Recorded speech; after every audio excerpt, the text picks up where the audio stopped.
Deep in the heart of what was once the mighty Roman Empire, the ruins of ancient temples stand as silent witnesses to a world long gone. These stones, cracked by time and worn by the wind, still whisper the myths and legends of the gods who once ruled the lives of men. Today we walk among these ruins, not just as visitors, but as seekers of the stories carved into their very foundations. Our journey begins in Rome itself, where the temple of Saturn rises with its proud columns, though only a few remain standing. Saturn was the god of time, harvest, and wealth. The Romans believed that during his reign, the world knew no war or hunger. A golden age of peace. But like all good things, it did not last. Saturn was overthrown by his own son, Jupiter, who became king of the gods. The ruins of his temple remind us that even gods must fall, and time spares no one. Not far from Saturn's temple stands the temple of Vesta, where the sacred fire burned day and night. The Vestal virgins, priestesses of the goddess Vesta, guarded this flame. It was said that if the fire ever went out, Rome itself would fall. The temple was round, a shape rare in Roman architecture, symbolizing the hearth of the home and the heart of the empire. Though the fire has long been extinguished, the myth lives on, a reminder of how deeply the Romans believed in the divine protection of their city. Beyond Rome, in the ancient city of Baalbek, stands the temple of Jupiter, one of the largest ever built by the Romans. The size of its stones is beyond human imagination. Some weigh hundreds of tons. How did the Romans move them? Some say giants helped, for the myths speak of a time when gods and titans walked the earth. Jupiter, the king of gods, was worshipped here as the lord of the sky and thunder.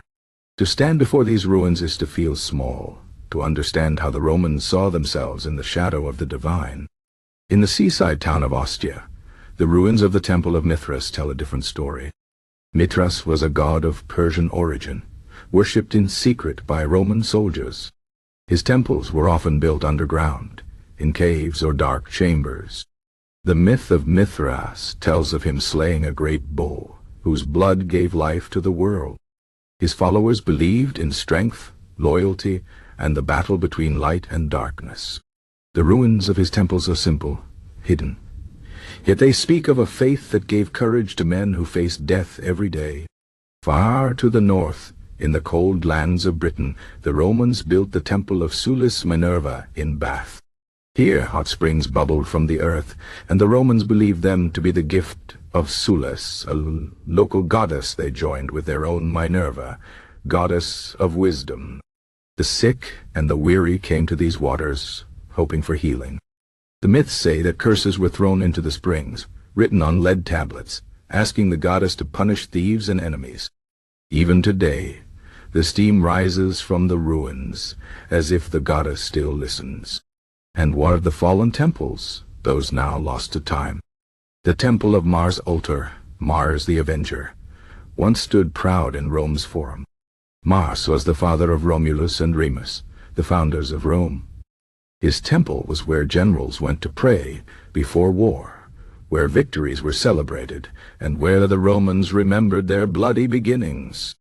Now only fragments remain, but the myth of Mars endures, the god of war who demanded sacrifice, who gave strength in battle, but whose favor was as fleeting as the fortunes of war. As the sun sets over these ruins, casting long shadows over the stones, we hear the echoes of the past. Each temple was more than just a building. It was a story, a prayer, a promise between mortals and gods. The Romans believed their gods were everywhere, in the rustling of leaves, in the flow of rivers, in the stones beneath their feet. Though their empire fell, the myths remain, carved not just in stone, but in the memory of the world. So the next time you walk among these ruins, remember, you are not just seeing old stones. You are standing where thousands once stood, where they laughed, prayed, and feared. You are walking in the footsteps of myths, and perhaps if you listen closely, you might still hear the whispers of the gods.